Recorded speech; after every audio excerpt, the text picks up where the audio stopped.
ಆಯುಷ್ ವಾಹಿನಿಯ ವೀಕ್ಷಕರೆಲ್ಲರಿಗೂ ನಮಸ್ಕಾರ. ವಿಠಲ ವಾರ್ಕರಿ ಸಂಪ್ರದಾಯ ವಿಶೇಷ ಕಾರ್ಯಕ್ರಮಕ್ಕೆ ನಿಮ್ಮೆಲ್ಲರಿಗೂ ಆತ್ಮೀಯ ಸ್ವಾಗತ. ಆಷಾಢ ಮಾಸ, ಅದರಲ್ಲೂ ಶುಕ್ಲ ಪಕ್ಷದ ಏಕಾದಶಿ, ದೇವಶಯನಿ ಏಕಾದಶಿ, ಶಯನಿ ಏಕಾದಶಿ, ಪದ್ಮ ಏಕಾದಶಿ ಅಂತ ವಿಶೇಷತೆಯನ್ನ ಪಡೆದಿದೆ. ಈ ಪ್ರಥಮ ಏಕಾದಶಿ ಚಾತುರ್ಮಾಸದ ಆರಂಭದ ಶುಭ ಗಳಿಗೆಯನ್ನ ಸೂಚಿಸುತ್ತೆ. ಹೀಗಾಗಿ ಎಲ್ಲ ಹರಿಭಕ್ತರಿಗೂ ಇದೊಂದು ವಿಶೇಷವಾದಂತಹ ದಿವ್ಯ ಸಮಯ. ಈ ದಿವ್ಯ ಗಳಿಗೆಗಾಗಿ ನೂರಾರು ಜನ, ಅಸಂಖ್ಯಾತ ಭಕ್ತಾದಿಗಳು, ಲಕ್ಷಾಂತರ ಮಂದಿ ಹೊರ ರಾಜ್ಯಗಳು, ಹೊರ ಜಿಲ್ಲೆ, ಊರುಗಳು, ನಗರ ಪ್ರದೇಶ, ಶಹರಗಳಿಂದ ಆಗಮಿಸ್ತಾರೆ. ಪಾದಯಾತ್ರೆಯ ಮುಖೇನ ವಾರಿ ಯಾತ್ರೆ ಅಂತ ಮಾಡ್ತಾರೆ. ಚಂದ್ರಭಾಗ ನದಿಯಲ್ಲಿ ಮಿಂದು ಪಾಂಡುರಂಗನ ದಿವ್ಯ ದರ್ಶನವನ್ನ ಪಡೆದು ಪುಳಕಿತರಾಗ್ತಾರೆ. ಈ ಭಕ್ತಿಯ ಪರಾಕಾಷ್ಠೆಯ ಒಂದು ಸಂಭ್ರಮವನ್ನ ಒಂದು ಸಂಪ್ರದಾಯ ಅನೂಚಾಯವಾಗಿ ಭಕ್ತಿ ಚಳುವಳಿಯ ಸಮಯದಿಂದಲೂ ಅದಕ್ಕಿಂತಲೂ ಮುಂಚಿತವಾಗಿ ಇದನ್ನ ಆಚರಿಸಿಕೊಂಡು ಬರ್ತಾ ಇದೆ. ಅಂಥ ಒಂದು ಸಂಪ್ರದಾಯ ಹೆಜ್ಜೆ ಯಾವ ರೀತಿ ಹೆಜ್ಜೆ ಗುರುತಾಗಿ ಭಕ್ತಿಯ ಒಂದು ಮಾನಸವನ್ನ, ದಿವ್ಯತೆಯನ್ನ, ಶ್ರೇಷ್ಠತೆಯನ್ನ ಜನಮಾನಸದಲ್ಲಿ ತುಂಬಿದೆ.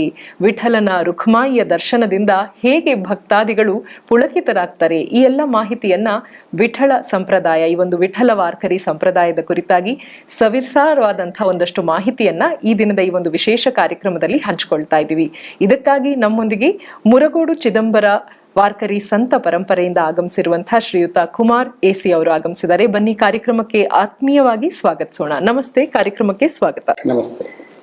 ಅಚ್ಯುತನು, ಅನಂತನು, ಅಭಯಪ್ರದನು, ಉತ್ಪಲಾಕ್ಷನೂ ಆದಂಥ ಅಮೇಯಾತ್ಮನು ಶ್ರೀಹರಿ, ಅಚಿಂತ್ಯ ಸ್ವರೂಪಿ ಪರಮಾತ್ಮ ಶ್ರೀಕೃಷ್ಣನ ಎಲ್ಲ ಅವತಾರಗಳು ಅಂತ ನಾವು ಹೇಳ್ತೀವಿ. ಇದರಲ್ಲಿ ಒಂದು ವಿಶೇಷತೆ ಭಕ್ತಿ. ಭಗವಂತ ಹಾಗೂ ಭಕ್ತನ ಒಂದು ದಿವ್ಯತೆಯ ಅನುಸಂಧಾನ ಆಗೋದೇ ಈ ಭಕ್ತಿಯಲ್ಲಿ. ಭಕ್ತಿಯನ್ನ ನಾವು ಹೇಗೆ ಶ್ರೀಸಾಮಾನ್ಯರಿಗೆ ಅರ್ಥೈಸಬಹುದು, ಈ ಪರಂಪರೆಯ ವಿಶೇಷತೆಗಳು ಏನು ಅಂತ ಈ ಎಲ್ಲ ಮಾಹಿತಿಯನ್ನ ನಿರೀಕ್ಷೆಯಲ್ಲಿ ನಾವು ಇಟ್ಟುಕೊಂಡು ಕಾರ್ಯಕ್ರಮವನ್ನ ಆರಂಭಿಸ್ತಾ ಇದ್ದೀವಿ. ಭಕ್ತಿಯ ವ್ಯಾಖ್ಯಾನ ಏನು? ನವವಿಧ ಭಕ್ತಿಗಳಲ್ಲಿ ಪರಿಚಯ ಇದೆ. ಮೊದಲನೇದು ಶ್ರವಣ, ಆಮೇಲೆ ಸ್ಮರಣ, ಪಾದಸೇವನ, ಅರ್ಚನ, ವಂದನ, ದಾಸ್ಯ, ಆತ್ಮನಿವೇದನ, ಹೀಗೆ ನವವಿಧ ಭಕ್ತಿಗಳಲ್ಲಿ ಭಗವಂತನನ್ನು ಕಾಣಲು ಭಕ್ತರು ಅವರವರಿಗೆ ಅನುಕೂಲಕರವಾದ, ಅವರಿಗೆ ಮನಸ್ಸಿಗೆ ಒಪ್ಪುವಂತಹ ಆಚರಣೆಗಳಿಂದ ತೊಡಗಿಕೊಂಡು ಅವರು ಮುನ್ನಡೆಯುತ್ತಾರೆ. ಹೀಗೆ ನವವಿಧ ಭಕ್ತಿಗಳಲ್ಲಿ ಕಲಿಯುಗದಲ್ಲಿ ಹರಿನಾಮವೇ ಶ್ರೇಷ್ಠ, ಅದು ಸುಲಭ ಅಂತ ಎಲ್ಲರೂ ಸಂತರು, ಮಹಂತರು ಹೇಳಿರೋದು ನಮಗೆಲ್ಲ ಗೊತ್ತೇ ಇದೆ.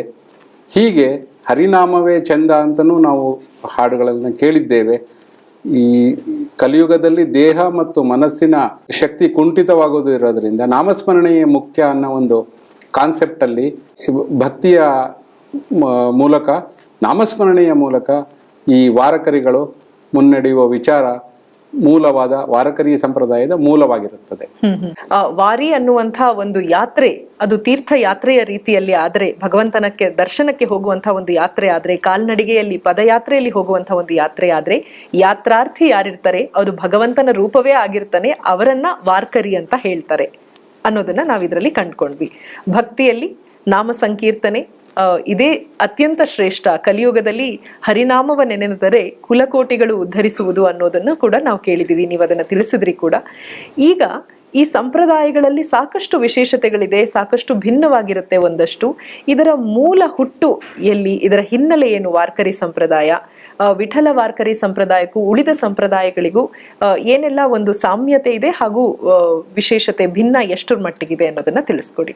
ನಾವು ವಾರಿ ಅನ್ನೋ ಪದವನ್ನು ತೆಗೆದುಕೊಂಡಾಗ ಇದು ಮರಾಠಿ ಪದ. ವಾರಿ ಅಂತಂದ್ರೆ ಪವಿತ್ರ ಕ್ಷೇತ್ರಕ್ಕೆ ಕಾಲಬದ್ಧವಾಗಿ ನಡೆಯುವುದು, ಹೋಗುವುದು, ಅದು ವಾರಿ ಅಂತ ಸಂಪ್ರದಾಯ. ಅದನ್ನು ಯಾರು ಆಚರಿಸುತ್ತಾರೋ ಅವ್ರನ್ನ ನಾವು ವಾರ್ಕರಿಗಳು ಅಂತ ಕರಿತೀವಿ. ಇದರಲ್ಲಿ ಮುಖ್ಯವಾಗಿ ಏಕಾದಶಿಯನ್ನು ವಾರಕರಿಗಳು ಏಕಾದಶಿಯನ್ನು ಆರಿಸ್ಕೊಳ್ಳೋದು ಏಕೆ ಅಂತಂದ್ರೆ, ಉಪವಾಸ ಅನ್ನೋ ಒಂದು ಕಾನ್ಸೆಪ್ಟ್ ಇದೆ ನಮ್ಮಲ್ಲಿ. ಉಪವಾಸ ಅಂತಂದ್ರೆ ಭಗವಂತನ ಜೊತೆಗೆ ವಾಸ ಮಾಡುವುದು. ಆ ಕಾನ್ಸೆಪ್ಟ್ ನಲ್ಲಿ ಏಕಾದಶಿ ಎಂದು ಉಪವಾಸಕ್ಕೆ ಶ್ರೇಷ್ಠ ಅನ್ನೋ ಒಂದು ಇದನ್ನ ಸಾಧುಗಳು, ಸಂತರು ನಮಗೆ ತಿಳಿಸ್ಕೊಟ್ಟಿರೋದ್ರಿಂದ ಆ ಏಕಾದಶಿಯ ಶುಭ ಸಂದರ್ಭದಲ್ಲಿ ವಾರಕರಿಗಳು ವಿಠಲನ ದರ್ಶನಕ್ಕೆ ಪಾದಯಾತ್ರೆ ಮೂಲಕ, ದಿಂಡಿ ಯಾತ್ರೆಯ ಮೂಲಕ, ತಾಳ, ಪತಾಕ, ಮೃದಂಗ, ಕೀರ್ತನ ಸಹಿತ ಹೋಗುವುದು ರೂಢಿ ಇದೆ. ಅದು ಅದರಲ್ಲಿ ಮುಖ್ಯವಾದ ತತ್ವ ಏನು ಅಂತಂದ್ರೆ, ಭಗವಂತನ ಸ್ಮರಣೆಯಿಂದ ಭಗವಂತನನ್ನು ಕಾಣುವುದು, ಭಗವಂತನನ್ನು ಸೇರುವುದು. ನಮಗೆ ಗೊತ್ತಿದೆ ಅದು ಶ್ಲೋಕ, ಧ್ಯಾನ ಮೂಲಂ ಗುರೋರ್ ಮೂರ್ತಿ, ಪೂಜಾ ಮೂಲಂ ಗುರೋರ್ ಪದ, ಮಂತ್ರ ಮೂಲಂ ಗುರೋರ್ ವಾಕ್ಯಂ, ಮೋಕ್ಷ ಮೂಲಂ ಗುರೋರ್ ಕೃಪಾ, ಮೂಕಂ ಕರೋತಿ ವಾಚಾಲಂ ಪಂಗುಂ ಲಂಘಯತೆ ಗಿರಿಂ ಅನ್ನೋದು ನಮಗೆಲ್ಲ ಗೊತ್ತಿರೋ ವಿಚಾರನೆ. ಪಾದವನ್ನು ಹಿಡಿ, ನೀನು ಪಾದವನ್ನು ಹಿಡಿದಾಗ ಸುಲಭ. ವಾರಕರಿ ಭಕ್ತಿಯಲ್ಲಿ ಗುರುವಿನ ಪಾದ ಹಿಡಿಯದೇ ಮುಖ್ಯ. ಪಾದವನ್ನು ಗುರು ಅವನ ಪಾದ ಕೊಟ್ಟ ಅಂತಂದ್ರೆ ನಾವು ಬದುಕದಂಗೆ ಗೆದ್ದಂಗೆ, ಭವಸಾಗರವನ್ನು ದಾಟಿದ ಹಾಗೆ ಅನ್ನೋ ಒಂದು, ಇವೆಲ್ಲವೂ ಭಾವನಾತ್ಮಕ ವಿಚಾರಗಳು. ಅದು ನಡೆದು ಬಂದಿದೆ, ಶತಶತಮಾನಗಳಿಂದ ನಡೆದು ಬಂದಿದೆ, ನಮ್ಮ ಸಂಸ್ಕೃತಿಯಲ್ಲಿದೆ. ವಾರಕರಿಗಳ ವಿಶೇಷ ಏನು ಅಂತಂದ್ರೆ, ಇದು ಸರಿಸುಮಾರು ವಿಠಲನ ಹೆಸರು ಶಾಸನಗಳಲ್ಲಿ ದಾಖಲಾಗಿರೋದು 8ನೇ ಶತಮಾನದಿಂದ. 8ನೇ ಶತಮಾನದಲ್ಲಿ ದಾಖಲೆಗಳಿದಾವೆ ಅದಕ್ಕೆ. ನಮ್ಮ ರಾಷ್ಟ್ರಕೂಟ ವಂಶ, ಅಮೋಘ ವರ್ಷ ನೃಪತಂಗನ ಕಾಲದ್ದು ಇದೆ. ಹೀಗೆ ಇತಿಹಾಸಬದ್ಧವಾಗಿಯೂ ಅದನ್ನು ನಾವು ನೋಡ್ಬೋದು. ಅಂದರೆ ಈ ವಿಠಲನ ಮೂಲ ಕನ್ನಡವೇ, ಕರ್ನಾಟಕವೇ ಅನ್ನೋದು ಒಂದು ಮುಖ್ಯ. ಕನ್ನಡ ಹೋ ವಿಠಲ, ಕಾನಡಿ. ಇನ್ನೊಂದು ನಮಗೆ ಒಂದು ಅಭಂಗ, ಫೇಮಸ್ ಪ್ರಸಿದ್ಧವಾದ ಅಭಂಗ ಇದೆ, ಕಾನಡ ರಾಜ ಪಂಡರೀಚ. ಅವನು ಇವತ್ತು ಮಹಾರಾಷ್ಟ್ರ ರಾಜ್ಯದಲ್ಲಿ, ಕಾಲಾಂತರದಲ್ಲಿ ಇವತ್ತು ಮಹಾರಾಷ್ಟ್ರದಲ್ಲಿದ್ದನು, ಅವನು ಕನ್ನಡದವನೇ, ಅಖಂಡ ಕರುನಾಡಿನ ಭಾಗದವನೇ. ಅದನ್ನ ಸಂತ ಜ್ಞಾನೇಶ್ವರ ಮಹಾರಾಜರು ಎಲ್ಲರೂ ಅದನ್ನು ಹೇಳಿದ್ದಾರೆ. ಕನ್ನಡ ಪಂಡರೀಚ ರಾಜ, ಕನ್ನಡದವನು ಅನ್ನೋದು ಅದೊಂದು ನಮ್ಮ ಹೆಮ್ಮೆ, ಕನ್ನಡಿಗರಿಗೆ ಅದು ಹೆಮ್ಮೆ, ಇವನು ನಮ್ಮ ಕನ್ನಡದವನು ಅಂತ ಹೇಳಿ. ಅದಕ್ಕೆ ಪೂರಕವಾಗಿ ವಿಜಯ ವಿಠಲ ದೇವಸ್ಥಾನ ನಾವು ಹಂಪಿಯಲ್ಲಿ ನೋಡ್ತೀವಿ. ಅದಕ್ಕೆ ಇತಿಹಾಸದಲ್ಲಿ ಬೇರೆ ಬೇರೆ ಬೇರೆ ಬೇರೆ ವಿಚಾರಗಳನ್ನ ನಾವು ನೋಡ್ಕೋಬಹುದು. ಇಲ್ಲಿ ಮುಖ್ಯವಾಗಿ ಇದು ಜನಮಾನಸದಲ್ಲಿ ಇನ್ನು 10-12 ಶತಮಾನಗಳಾದ್ರೂ ಹೇಗೆ ನಡೆದು ಬಂದಿದೆ ಅನ್ನೋದೇ ಇದು ಒಂದು ರೋಚಕ. ಇವತ್ತಿಗೂ ಅದು ಪ್ರಸ್ತುತವಾಗ್ತಾ ಇದೆ. ಹೇಗೆ, ಯಾಕೆ, ಅದಕ್ಕೆ ಎಲ್ಲ ಪಂಥಗಳು, ಮತಭೇದಗಳು ಎಲ್ಲ ಇದ್ರೂ ಹಿಂದಕ್ಕೆ ಸರಿತಾ ಹೋಗಿದೆ. ವಾರಕರಿ ಸಂಪ್ರದಾಯ ಪಂಥ ಬರೋದ್ಕಿಂತ ಮುಂಚೆ ಮಹಾನುಭಾವ ಪಂಥ ಅಂತ ಅನ್ನೋದು ಇತ್ತಂತೆ, ಅದು ಇವತ್ತು ಇಲ್ಲ. ಅಂದ್ರೆ ಆಚರಣೆಯಲ್ಲಿ ಇಲ್ಲ. ಯಾವುದೇ ಆಗ್ಲಿ ನದಿಯ ಹರಿಯುವ ನದಿ ಆಗ್ಬೇಕು, ನಿಂತ ನೀರಾಗಬಾರ್ದು. ನಿಂತ ನೀರಾಗ್ಬಿಟ್ರೆ ಕೆಟ್ಟ ಹೋಗುತ್ತೆ, ಹರಿಯುವ ನದಿ ಸ್ವಚ್ಛವಾಗಿರುತ್ತೆ. ಹಾಗೆ ವಾರಕರಿ ಸಂಪ್ರದಾಯದ ಹೆಮ್ಮೆ ಅಂದ್ರೆ ಅದು ನಿಂತ ನೀರಲ್ಲ, ಹರಿಯುವ ನದಿ. ಅದು ಅಂದು ಇಂದು ಎಂದೆಂದೂ ಪ್ರಸ್ತುತವಾಗಿದೆ ಮತ್ತೆ ಸ್ವಚ್ಛವಾಗಿದೆ. ಇದರ ಮುಖ್ಯ ಏನು ಅಂತಂದ್ರೆ, ಈ ಕಾಡಿನಲ್ಲಿ ಇರುವ ತರುಲತೆಗಳಂತೆ ಇಲ್ಲಿ ಯಾವ ಭೇದ ಭಾವ ಇಲ್ಲ. ಜ್ಞಾನೇಶ್ವರ ಮಹಾರಾಜರಿಗಿಂತ ಪೂರ್ವದಲ್ಲಿ ನಾವು ಅದನ್ನ ಸ್ವಲ್ಪ ಕಾಣ್ತೀವಿ. ಪೈಠಣದಲ್ಲಿ ಈ ವೈದಿಕ ಸಂಪ್ರದಾಯದವರು, ಹೀಗೆ ನಾವು ಅದನ್ನ ಕಾಣ್ತೀವಿ. ಅದನ್ನ ಅಲ್ಲಿ ಕಂಡು ಬರುತ್ತೆ. ಅದು ಅವರ ತಂದೆ ಕಾರಣಾಂತರಗಳಿಂದ ಅವರು ಮದುವೆ ಆಗಿದ್ರು ಸಹ ಸನ್ಯಾಸಿ ಜೀವನ ನಡೆಸ್ತಾರೆ. ಮತ್ತೆ ಅವರುಗಳು ಗುರುಗಳ ವಿಚಾರದಿಂದ ಮತ್ತೆ ಸಂಸಾರಕ್ಕೆ ವಾಪಸ್ ಬರ್ತಾರೆ. ಇವರೆಲ್ಲವೂ ನಿವೃತ್ತಿನಾಥರು, ಜ್ಞಾನದೇವರು, ಸೋಪಾನ, ಮುಕ್ತಾಬಾಯಿ, ಹೀಗೆ 4 ಜನ ಮಕ್ಕಳಾಗ್ತಾರೆ. ಆ ಮಕ್ಕಳುಗಳು ಸನ್ಯಾಸಿ ಮಕ್ಕಳು ಅಂತ ಅವಗಣೆಗೆ ಗುರಿಯಾಗ್ತಾರೆ. ಇವೆಲ್ಲವನ್ನು ಸಮಾಜದಲ್ಲಿ ಅವರು ಎದುರಿಸ್ತಾರೆ. ನಮಗೆ ನಾಥಪಂಥದ ಪರಂಪರೆ ಗೊತ್ತಿದೆ. ಆದಿನಾಥ ಮೂಲ, ಆಮೇಲೆ ಮಚ್ಚೇಂದ್ರನಾಥ, ಆಮೇಲೆ ಗಹನಿನಾಥ, ಗೋರಕ್ಷಣಕನಾಥ, ಗೈನಿನಾಥರ ಶಿಷ್ಯ ಪರಂಪರೆಯವರೇ ನಿವೃತ್ತಿನಾಥರು, ಜ್ಞಾನೇಶ್ವರ ಮಹಾರಾಜರ ಅಣ್ಣ. ಜ್ಞಾನೇಶ್ವರ ಮಹಾರಾಜರ ಹಿರಿಯಣ್ಣ. ಫಸ್ಟ್ ನಿವೃತ್ತಿ, ಜ್ಞಾನ, ಸೋಪಾನ, ಮುಕ್ತಾಬಾಯಿ ಹೀಗೆ ಬರುತ್ತೆ. ಅವರು ಹೇಳ್ತಾರೆ, ನೀನು ಇದು ಬಿಟ್ಟು ಬೇರೆ ಏನಾದ್ರು ನೋಡೋದು ವಿಹಿತ ಅಂತ ಅನ್ನೋದು ಕೇಳಿ ಬರುತ್ತೆ. ಯಾಕೆಂದ್ರೆ ನಾಥ ಪರಂಪರೆಯ ಕಟ್ಟುಪಾಡುಗಳು ಬಹಳ ಕಠಿಣವಾಗಿರ್ತವೆ. ಅದು ಜನಮಾನಸನ್ನು ಮುಟ್ಟಲ್ಲ, ಅದು ಬೇಡ. ಅದು ಯಾವ್ದೋ 4 ಜನ, 4,000, 4 ಲಕ್ಷ ತೊಳಗೆ ಉಳಿಬಾರ್ದು, ಇಡೀ ಪ್ರಪಂಚಾದ್ಯಂತ ಹಬ್ಬಬೇಕು. ಆ ಹಿನ್ನೆಲೆಯಲ್ಲಿ ಆ ಅಣ್ಣ ತಮ್ಮಂದಿರ ವಿಚಾರಗಳು ಬಂದಾಗ ಅದನ್ನ ಮೊದಲಿಗೆ ಜ್ಞಾನೇಶ್ವರ ಮಹಾರಾಜರು ಸಂಸ್ಕೃತದಲ್ಲಿದ್ದ ಎಲ್ಲ ಇದನ್ನು ಮರಾಠಿ ಭಾಷೆಗೆ ತರ್ಜುಮೆ ಮಾಡ್ತಾರೆ. ಅದೇ ಇಂದು ಭಗವದ್ಗೀತೆಯನ್ನು ತರ್ಜುಮೆ ಆಗಿರೋದು ಜ್ಞಾನೇಶ್ವರಿ ಅಂತೇಳಿ ಶತ ಕೋಟಿ ಮನಸ್ಸುಗಳಲ್ಲಿ ಅದನ್ನು ಮುಟ್ಟಿದೆ. ಪ್ರತಿಯೊಬ್ಬರು ಪಾರಾಯಣ ಮಾಡ್ತಾರೆ, ಅದು ಆನಂದ ಬಾಷ್ಪ ಸುರಿಸ್ತಾರೆ ಅವರೆಲ್ಲ. ಹಾಗೆ ಆಡುವ ಭಾಷೆಗೆ ತಂದುಕೊಟ್ರು, ಸಂಸ್ಕೃತನ ಆಡುವ ಭಾಷೆಗೆ ತಂದುಕೊಟ್ಟು ಜ್ಞಾನೇಶ್ವರಿಯ ಇವತ್ತು ಜಗತ್ ಪ್ರಸಿದ್ಧಿ.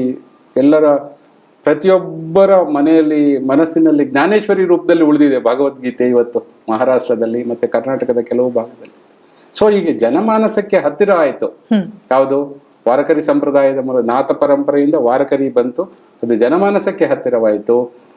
ಹಾಗಾಗಿ ಸ್ವೇಚ್ಛಾಚಾರ ಬೇಡ ಅಂತ ಅದಕ್ಕೊಂದು ಕಟ್ಟಳೆಗಳನ್ನು ಹಾಕೊಂಡ್ರು. ಹೀಗೆ ಒಂದು ತಾಳ, ಪತಾಕ, ಮತ್ತೆ ಒಂದು ಈ ತರ ಕೈಯಲ್ಲಿ ನಾವು ಹಾಕೊಂಡಿದೀವಿ ಕಂಕಣ, ಇದರಲ್ಲಿ ಗುರುವಿನ ಪಾದ ಇರುತ್ತೆ, ಆ ಗುರುವಿನ ಪಾದ. ಅಂದ್ರೆ ಅದೇ ಹೇಳಿದ್ವಲ್ಲ, ಧ್ಯಾನ ಮೂಲಂ ಗುರೋರ್ ಮೂರ್ತಿ, ಪೂಜಾ ಮೂಲಂ ಗುರು ಪದ. ಅಂದ್ರೆ ವಾರಕರಿಗೆ ಪ್ರತಿ ಕ್ಷಣವೂ ಅವ್ನು ನೆನಪಾಗ್ತಿರ್ಬೇಕು, ನಾನು ವಾರಕರಿ ಇದ್ದೇನೆ, ನಾನು ಗುರುವಿನ ಮುಖೇಂದ್ರ ನಾನು ಬಂದಿದ್ದೀನಿ. ಡಿಸಿಪ್ಲಿನ್ ಇರಬೇಕು ಸಮಾಜದಲ್ಲಿ. ಆ ಡಿಸಿಪ್ಲಿನ್ ಇಂದ ಒಂದು ಒಳ್ಳೇದೇ ಆಗುತ್ತೆ ಸಮಾಜಕ್ಕೆ. ಡಿಸಿಪ್ಲಿನ್ ಇಂದ ಪ್ರತಿಯೊಬ್ಬರು ಡಿಸಿಪ್ಲಿನ್ ಆಗಿದ್ದಾಗ ಅದು ಸಮಾಜಕ್ಕೆ ಒಳ್ಳೇದಾಗುತ್ತೆ. ಸೊ ಹೀಗೆಲ್ಲ ಕಟ್ಟುಪಾಡುಗಳನ್ನ ಮೀರಿ ಎಲ್ಲ ಜನಮಾನಸವನ್ನು ಮುಟ್ಟುತ್ತಿದ್ದು ಅದು ವಾರಕರಿ ಸಂಪ್ರದಾಯ. ಅದರಲ್ಲಿ ನಾವೆಲ್ಲ ನಾಮದೇವರು ಗೊತ್ತಿದೆ ನಮಗೆ, ತುಕಾರಾಮರು ಜಗತ್ ಪ್ರಸಿದ್ಧ ಅಭಂಗಗಳು, ಅದು ಅದ್ರ ಬಗ್ಗೆ ಯಾರು ಹೇಳ್ಬೇಕಾಗಿಲ್ಲ, ಎಲ್ಲರಿಗೂ ಗೊತ್ತಿರೋದೆ. ಏಕನಾಥರಿದ್ದಾರೆ, ಭಾಗವತ. ಈಗ ನೂರಾರು ಸಾವಿರಾರು ಮಂದಿ ಸಂತರು ಆಗೋಗಿದ್ದಾರೆ. ಅದು ಅವರೆಲ್ಲರೂ ಜನಮಾನಸವನ್ನ ತಟ್ಟಿದರು. ಮತ್ತೆ ಸಮಾಜದಲ್ಲಿದ್ದ ಓರೆಕೋರೆಗಳನ್ನ ಹೇಳ್ಕೊಳ್ಳೋದಕ್ಕೆ ಒಂದು ಪ್ಲಾಟ್ಫಾರ್ಮ್ ಸಿಕ್ತವರಿಗೆ.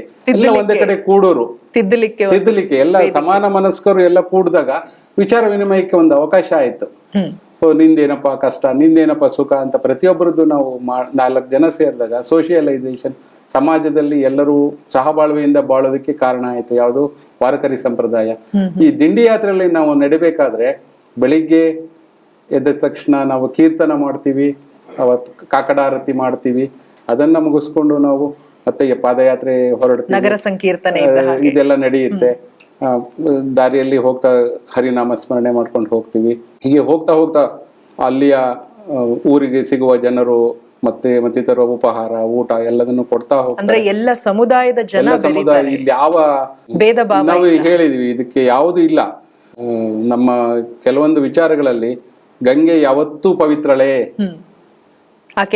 ಮಾರ್ಗವೂ ಪವಿತ್ರವೇ. ಹೀಗೆ ವಾರಕರಿ ಸಂಪ್ರದಾಯ ನದಿಯಾಗಿ ಹರಿತಾ ಇದೆ. ಇದು ಇಲ್ಲಿ ಯಾವ ಭೇದ ಭಾವಗಳಿಲ್ಲ, ಎಲ್ಲವೂ ಇಲ್ಲ. ಹರಿನಾಮ ಸ್ಮರಣೆಯೇ ಮುಖ್ಯ.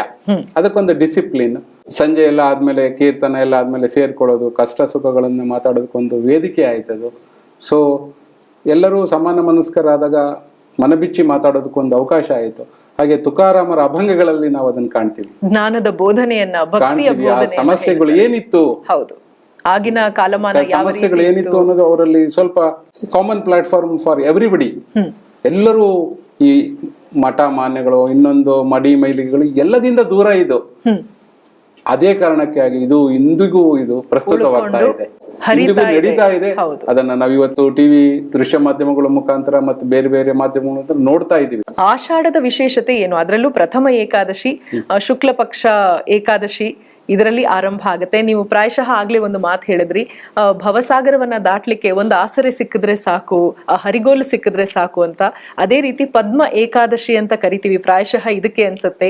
ಆ ಒಂದು ತಾವರೆಯನ್ನ ಹಿಡಿದುಕೊಂಡು, ಆಸರೆಯಾಗಿ ಹಿಡಿದುಕೊಂಡು ಭವಸಾಗರವನ್ನ ದಾಟ್ಲಿಕ್ಕೆ ಈ ಒಂದು ಏಕಾದಶಿ ಅತ್ಯಂತ ಶ್ರೇಷ್ಠನ. ಹೇಗೆ? ಪ್ರತಿಯೊಂದು ಏಕಾದಶಿಗೂ ಅದು ವಿಶೇಷತೆ ಇದ್ದೇ ಇರುತ್ತೆ ಹರಿಯ ಸ್ಮರಣೆ ಮಾಡೋದಕ್ಕೆ. ಇಲ್ಲಿ ವಾರಕರಿಯ ಹಿನ್ನೆಲೆಯಲ್ಲಿ ಏನಪ್ಪಾ ಅಂತಂದ್ರೆ 2 ಮುಖ್ಯವಾದ, ನಾವು ಪ್ರತಿ ಮಾಸಗಳಲ್ಲೂ ಏಕಾದಶಿ ಬರುತ್ತೆ. ಕೆಲವರು ಗೋಂದಾವಲೇಕರ್ ಬ್ರಹ್ಮಚೈತನ್ಯ ಮಹಾರಾಜರ ತಂದೆ ಮತ್ತು ಅಜ್ಜ ಅವರು ಪ್ರತಿ ಏಕಾದಶಿಗೂ ಹೋಗ್ತಾ ಇದ್ರಂತೆ ಪಂಢರಪುರಕ್ಕೆ. ಅಂದ್ರೆ ಅವರು ಪಂಢರಪುರಕ್ಕೆ ಹತ್ತಿರದ ಊರಲ್ಲಿ ಇದ್ದವರು. ಅದರಲ್ಲಿ ಆತರ ಹೋಗೋರು ಇನ್ನೂ ಇದ್ದಾರೆ. ಅದಕ್ಕೆ ಮೂಲಕ ಹೋಗ್ಬೇಕಾದ್ರೆ ನಮ್ಮ ನರಸಿಂಹ ತೀರ್ಥ ಇದೆಯಲ್ಲ, ಶ್ರೀಪಾದರಾಜರ ಮುಳಬಾಗ್ಲು, ಅಲ್ಲಿಂದ ಮುನ್ನಡೆಯುತ್ತಾರೆ. ವಿಠಲ ಅಂಕಿತದಿಂದ ಶುರುವಾಗಿದ್ದು ನಮ್ಮ ಪುರ ಇವರಿಂದ, ಶ್ರೀಪಾದರಾಜರಿಂದ ಶುರುವಾಯಿತು ಅಂಕಿತ, ವ್ಯಾಸರಾಜರಿಂದ ಶುರುವಾಯಿತು. ಅದು ಒಂದು ವಿಚಾರ. ಇಲ್ಲಿ ಶಯನಿ ಏಕಾದಶಿ ಅಂತೀವಿ, ಅಲ್ಲಿ ಉತ್ಥಾನ ದ್ವಾದಶಿ ಅಂತೀವಿ, ದೇವಶಯನಿ ಏಕಾದಶಿ ಅಂತ. ಆ ಒಂಥರ ತಳಮಳ ಇರುತ್ತಲ್ಲ, ವ್ಯಾಕುಲತೆ.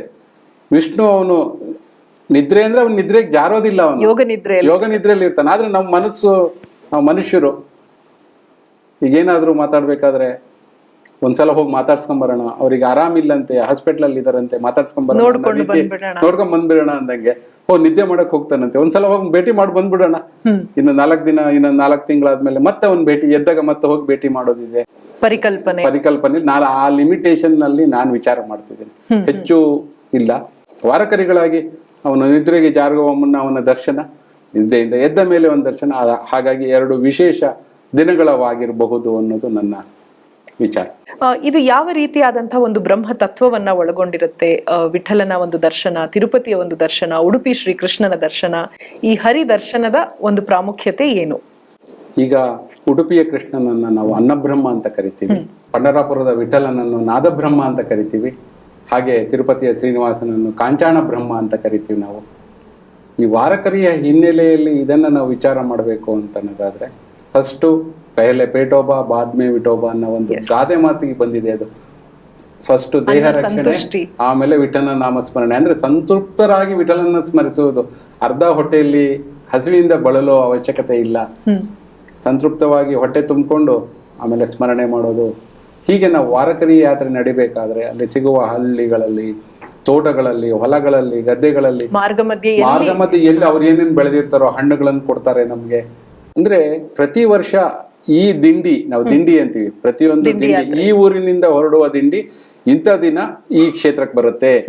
ಇಲ್ಲಿಂದ ಇವತ್ತು ಹೊರಟ್ರೆ ಇಷ್ಟು ದಿನ ಆದ್ಮೇಲೆ ನಮ್ಮ ಮನೆ ಮುಂದೆ ತಡಾಯುತ್ತೆ, ನಮ್ಮ ಹೊಲದ ಮುಂದೆ ತಡೆಯುತ್ತೆ, ನಮ್ಮ ತೋಟದ ಮನೆ ಮುಂದೆ ತಡಾಯುತ್ತೆ. ಇದು ಒಂದು ಫಿಕ್ಸ್ ಆಗ್ಬಿಟ್ಟಿದೆ ಎಲ್ಲರಿಗೂ. ಈ ದಿಂಡಿ ಇಂಥ ದಿನ ಹೊರಡುತ್ತಪ್ಪ, ಇಂಥ ದಿನ ಇಲ್ಲಿಗೆ ಬರುತ್ತೆ. ಹಾಗೆ ಅದು ಪ್ರತಿಯೊಬ್ಬರಿಗೂ ಗೊತ್ತಿರುತ್ತೆ. ಅದಕ್ಕೆ ಕಾತರರಾಗಿ ಕಾಯ್ತಾ ಇರ್ತಾರೆ. ಹಾಗೆ ಬಂದವರಿಗೆ ಹೊಟ್ಟೆ ತುಂಬಾ ಮೃಷ್ಟಾನ್ನ ಭೋಜನ, ಅವರ ಯಥಾಶಕ್ತಿಯನ್ನು ಬಡಿಸಿ ಅವರು ಸಂತೃಪ್ತರಾಗಿ ಊಟ ಮಾಡಿ ನೋಡೋದೇ ಅವರಿಗೆ ಆನಂದ. ಅಲ್ಲಿ ಅನ್ನ ಬ್ರಹ್ಮನ ಸಾಕಾರಗೊಳ್ಳುತ್ತೆ. ನಾದ ಬ್ರಹ್ಮ ಅವರು ಹರಿಕೀರ್ತನೆ, ಪ್ರಸಾದ ತಗೊಳ್ಳೋಕ್ಕಿಂತ ಮುಂಚೆ ಹರಿಕೀರ್ತನೆ ಮಾಡ್ತೀವಿ, ಅಭಂಗಗಳನ್ನ ಹೇಳ್ತೀವಿ, ತಂಬೂರಿಯನ್ನ ಇದನ್ನೆಲ್ಲ ಮಾಡ್ತೀವಿ, ಅಭಂಗ ರೂಪದಲ್ಲಿ ನಾವು ಅವನ್ನ ಧ್ಯಾನಿಸ್ತೀವಿ. ಅದು ಅವರಿಗೆ ಒಂದು ನಾದ ಬ್ರಹ್ಮನ ಸೇವೆಯೂ ಆಗುತ್ತೆ ಅದು. ಮತ್ತೆ ಈ ತರ ನಾವು ಈ ಜೋಳಿಗೆಯನ್ನು ನಾವು ಧರಿಸಿರ್ತೀವಿ. ವಾರಕರಿಯಲ್ಲಿ ಮುಖ್ಯಸ್ಥರು ಒಬ್ಬರು ಇರ್ತಾರೆ, ಹವಾಲ್ದಾರ್ ಅಂತ ಕರಿತೀವಿ. ಅವರು he has to control the ದಿಂಡಿ.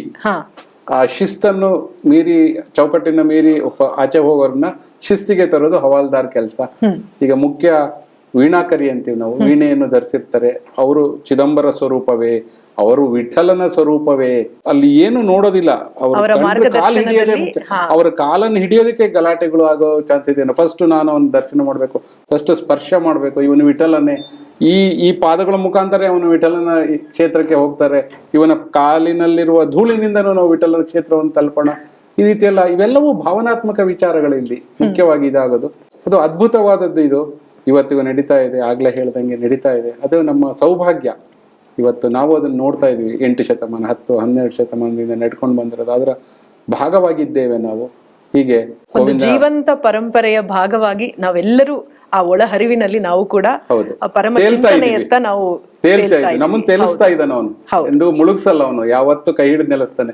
ಅದಕ್ಕೆ ನಾವು ವಿಠಲನನ್ನ ತಾಯಿ ಅಂತ ಕರಿತೀವಿ, ಮಾವುಲಿ ಅಂತ ಕರಿತೀವಿ ನಾವು. ಅವನನ್ನ ತಾಯಿ ಇದ್ದ ಹಾಗೆ ಅವನು. ತಾಯಿ ಮತ್ತು ಮಕ್ಕಳಲ್ಲಿರುವ ವಾತ್ಸಲ್ಯ ರೂಪದಲ್ಲಿ ವಿಠಲನ್ನ ಕಾಣ್ತೀವಿ. ಅದು ವಾರಕರಿ ಸಂಪ್ರದಾಯದಿಂದ ಸಿಕ್ಕಿರೋ, ಸಮಾಜಕ್ಕೆ ಸಿಕ್ಕಿರುವ ಕೊಡುಗೆ. ಪುಂಡಲೀಕನ ಒಂದು ಚಿಕ್ಕ ಕಥೆಯನ್ನ ನೀವು ನಮ್ಗೆ ತಿಳಿಸಬಹುದಾ? ಅದೆಲ್ಲರಿಗೂ ಗೊತ್ತಿರೋದೇ. ಪುಂಡಲೀಕ ಅವನ ತಂದೆ ತಾಯಿಯ ಸೇವೆಯಲ್ಲಿ ಇರ್ತಾನೆ. ಕೆಲವು ವಿಚಾರಗಳನ್ನ ಸೂಕ್ಷ್ಮವಾಗಿ ಹೇಳ್ತಾ ಇದ್ದೀನಿ ನಾನಲ್ಲಿ. ಅವನ ಸೇವೆಯಲ್ಲಿ ಇರ್ತಾನೆ. ವಿಠಲ ಬರ್ತಾನೆ ಅವನ ದರ್ಶನಕ್ಕೆ ಅಂತ. ತಂದೆ ತಾಯಿ ಸೇವೆ ಮುಖ್ಯ ನನಗೆ ಅಂತ ಮಾಡ್ತಾನೆ. ಅಲ್ಲಿ ತನಕ ಏನ್ ಮಾಡ್ಬೇಕು ಅಂತ ಒಂದು ಆಡು ಭಾಷೆಯಲ್ಲಿ ಕತೆ. ಒಂದು ಇಟ್ಟಿಗೆಯನ್ನ ಬಿಸಾಕ್ತಾನಂತೆ. ಅದ್ರ ಮೇಲೆ ನಿಂತ್ಕೊಂಡಿರು ನೀನು, ನಾ ಬರೋ ತನಕ ಅದ್ರ ಮೇಲೆ ನಿಂತಿರು ನೀನು. ಹೇಗೆ ಕಾಯ್ಬೇಕು ಅಂತಂದ್ರೆ ನಿಂತು ನನ್ನ ತಾಯಿ ತಂದೆ ಸೇವೆ ಮಾಡ್ಕೊಂಡು ನಾನು ಬರ್ತೀನಿ, ಅಲ್ಲಿ ತನಕ ಅಲ್ಲಿ ನಿಂತಿರು. ಅದೊಂದು ಏನಂತೀವಿ ನಮ್ಗೆ ಆಸನ. ಈ ಆಸನವನ್ನೇ ಸ್ವೀಕರಿಸಿ ನಾನು ಬರೋವರೆಗೂ ಅಲ್ಲೇ ನಿಂತಿರು ಅಂತ ಒಂದು ಗೌರವ. ಒಂದು ಮಣೆ ಹಾಕ್ದಂಗೆ, ಒಂದು ಚಾಪೆ ಹಾಕ್ದಂಗೆ ಇವರಿಗೆ ಆವತ್ತಿನ ಕಾಲಮಾನದಲ್ಲಿ ಅವನ ಕೈಗೆ ಅಳತೆಯಲ್ಲಿ ಇದ್ದಿದ್ದ ಇದನ್ನ ಮಾಡ್ದ ಅಂತ ಹೇಳ್ತಾರೆ. ಇಂದಿಗೂ ವಿಠಲ ಅದೇ ಒಂದು ಇಟ್ಟಿಗೆಯ ಮೇಲೆ ನಿಂತು ಕಾಯ್ತಾನೆ ಭಕ್ತಾದಿಗಳಿಗೆ ಪುಂಡಲೀಕನ ರೂಪದಲ್ಲಿ ಬರುವಂತ. ಇದನ್ನ ಬರ್ಬೇಕಾದ್ರೆ ಪ್ರತಿಯೊಬ್ಬ ಸಂತರ ಪಾದಧೂಳಿ ನನಗೆ ಬೇಕು, ನನ್ನನ್ನು ಇದಾಗಬೇಕು ಅಂತ ಹೇಳಿ ಅವನು ವಿಶೇಷವಾಗಿ ಇಲ್ಲೇ ನನ್ನನ್ನು ಸಮಾಧಾನ ಮಾಡ್ರಿ ಅಂತ ಹೇಳಿದ್ನಂತೆ. ಪ್ರತಿಯೊಬ್ಬರ ಸ್ಪರ್ಶ, ಸಂತರ ಸ್ಪರ್ಶ, ಪಾದ ಸ್ಪರ್ಶ ನನ್ಗೆ ಆಗ್ಬೇಕು. ಅಂದ್ರೆ ತಾವು ಹೇಳಿದ ರೀತಿ ಭಗವಂತ ಬೇರೆ ಅಲ್ಲ, ಭಕ್ತ ಬೇರೆ ಅಲ್ಲ, ಭಗವಂತ ಸ್ವರೂಪರಾಗೇ ಕಾಣ್ತಾರೆ. ಹಾಗೆ ಅದು ಜಾಸ್ತಿ ಅವನು ದೊಡ್ಡ ಮಹಾನುಭಾವ. ನಾವು ಜಾಸ್ತಿ ಎಷ್ಟು ಹೇಳಿದ್ರು ಪದಗಳ ಸಾಲಲ್ಲ. ಅದಕ್ಕೆ ಸೂಕ್ಷ್ಮವಾಗಿ 4 ಮಾತುಗಳು. ಆರೋಗ್ಯದ ಹಿತದೃಷ್ಟಿಯಲ್ಲಿ ನೋಡೋದಾದ್ರೆ ಈ ನಾದ ಬ್ರಹ್ಮನ ಒಂದು ಸ್ಮರಣೆ ಇರಬಹುದು, ಪಾದಯಾತ್ರೆಯ ಒಂದು ವಿಶೇಷತೆ ಇರಬಹುದು. ಇದು ನಮ್ಮ ಆಯುಷ್ ವಾಹಿನಿಯ ವೀಕ್ಷಕರಿಗೆ ಆರೋಗ್ಯದ ಹಿತದೃಷ್ಟಿಯಲ್ಲಿ ಇದೆಲ್ಲವೂ ಹೇಗೆ ಪೂರಕ ಆಗಿ ಪರಿಣಮಿಸುತ್ತೆ ಅನ್ನೋದನ್ನು ತಿಳಿಸ್ಕೊಡಿ. ದೇಹದ ಬಲಕ್ಕೆ ಸೂರ್ಯನ ಕಾರಕ, ಸೂರ್ಯನ ಶಕ್ತಿ ಬೇಕು ಅಂತ ಇವತ್ತಿನ ವಿಚಾರದಲ್ಲಿ ನಾವು ಹೇಳ್ಬೇಕಾದ್ರೆ ಸೂರ್ಯನ ಬೆಳಕಿನಲ್ಲಿ ವಿಟಮಿನ್ ಡಿ ಸಿಗುತ್ತೆ. ಕೋವಿಡ್ ನಂತರ ಪ್ರತಿಯೊಬ್ಬರ ಸಮಸ್ಯೆಯು ವಿಟಮಿನ್ ಡಿ ಡಿಫಿಷಿಯನ್ಸಿ ಅಂತ. ಸೂರ್ಯನಿಗೆ ನಾವು ಮೈಯನ್ನು ಒಡ್ಡಬೇಕು. ಮತ್ತೆ ಮನಸ್ಸಿನ ಸಮಾಧಾನಕ್ಕಾಗಿ ಚಂದ್ರನ ಕಾರಕ ಅಂತಾರೆ. ಸೊ ಇಲ್ಲಿ ನಾವು ನಮ್ಮ ಕೀರ್ತನ ಶುರು ಮಾಡಬೇಕಾದ್ರೆ ಜೈ ಜೈ ರಾಮಕೃಷ್ಣ ಹರಿ, ನಮೋ ಚಿದಂಬರ ವಿಶ್ವಂಬರ, ಮಾಯಾತೀತ ಗುಣಗಂಭೀರ ಅಂತ ಹೀಗೆ ಶುರು ಮಾಡ್ತೀವಿ ಚಿದಂಬರ ಸಂಪ್ರದಾಯದಲ್ಲಿ. ವಿಠಲ ಸಂಪ್ರದಾಯದಲ್ಲಿ ಜೈ ಜೈ ರಾಮಕೃಷ್ಣ ಹರಿ ಅಂತ ಶುರು ಮಾಡ್ತೀವಿ.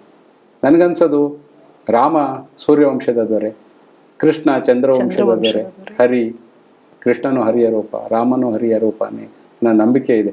ಚಿದಂಬರನು ಈಶ್ವರ ಸ್ವರೂಪ, ಶಾಂತಿ ಚಿದಂಬರನಿಂದ ಸಿಗುತ್ತೆ ಅನ್ನೋ ಕಲ್ಪನೆಯಲ್ಲೂ ನಮ್ಮಲ್ಲಿದೆ. ಹೀಗೆ ಸುಲಭವಾಗಿ ನಾವು ಕೃತಯುಗ, ತ್ರೇತಾಯುಗ, ದ್ವಾಪರ ಯುಗದಲ್ಲಿ ಯಾಗ ಯಜ್ಞಗಳಿಂದ ಮಾಡೋದನ್ನು ಇವತ್ತು ಹರಿಯ ಸ್ಮರಣೆಯಿಂದ ಮಾಡ್ತೀವಿ.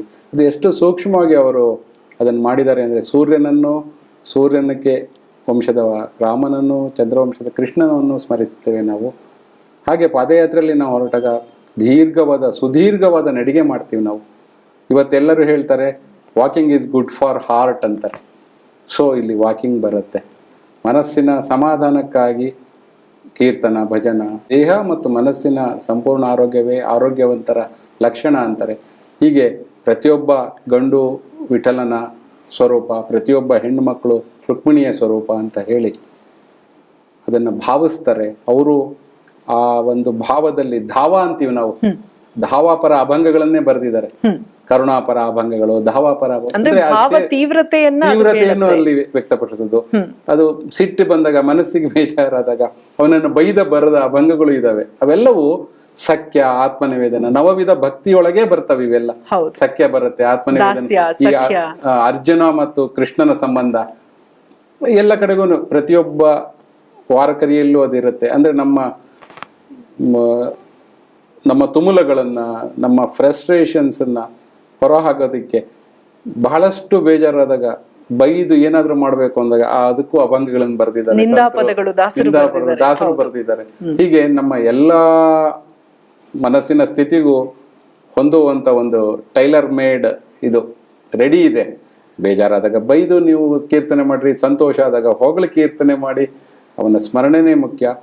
ಮತ್ತು ಮುಖ್ಯವಾಗಿ ವಾರಕರಿಗಳ ಪ್ರತಿಯೊಬ್ಬರು ಶ್ರಮಜೀವಿಗಳು.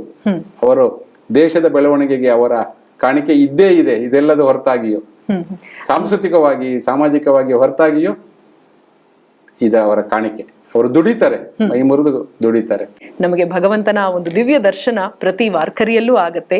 ವಾರಿ ಒಂದು ಯಾತ್ರೆ ಆಗತ್ತೆ. ಅದು ಪವಿತ್ರತಮವಾದಂತಹ ಜೀವಮಾನದಲ್ಲಿ ಒಂದು ಬಾರಿ ಆದ್ರೂ ಮಾಡಲೇಬೇಕಾದಂತಹ ಒಂದು ಯಾತ್ರೆಗಳು ಅಂದ್ರೆ ಅದು ಅರ್ಥಪೂರ್ಣವಾದಂತಹ ವಾರಿ ಯಾತ್ರೆ ಅನ್ನೋದನ್ನ ನೀವು ತಿಳಿಸ್ಕೊಟ್ರಿ. ಕಾರ್ಯಕ್ರಮಕ್ಕೆ ಆಗಮಿಸಿ ಇಷ್ಟೆಲ್ಲ ಉಪಯುಕ್ತಕರವಾದಂತಹ ಮಾಹಿತಿಯನ್ನ ಹಂಚಿಕೊಂಡಿದ್ದಕ್ಕಾಗಿ ತುಂಬ ಹೃದಯದ ಧನ್ಯವಾದಗಳು. ಧನ್ಯವಾದ ವೀಕ್ಷಕರೇ, ಇದಾಗಿತ್ತು ಇಂದಿನ ವಿಶೇಷ ವಿಠಲ ವಾರ್ಕರಿ ಸಂಪ್ರದಾಯ. ಈ ಕಾರ್ಯಕ್ರಮ ನಿಮ್ಮೆಲ್ಲರಿಗೂ ಇಷ್ಟವಾಗಿದೆ ಅಂತ ಭಾವಿಸ್ತೀನಿ. ಮುಂದಿನ ಇನ್ನೊಂದು ವಿಶೇಷ ಕಾರ್ಯಕ್ರಮದಲ್ಲಿ ಎಂದಿನಂತೆ ಸಂಧಿಸೋಣ. ಅಲ್ಲಿವರೆಗೂ ನಮಸ್ತೆ.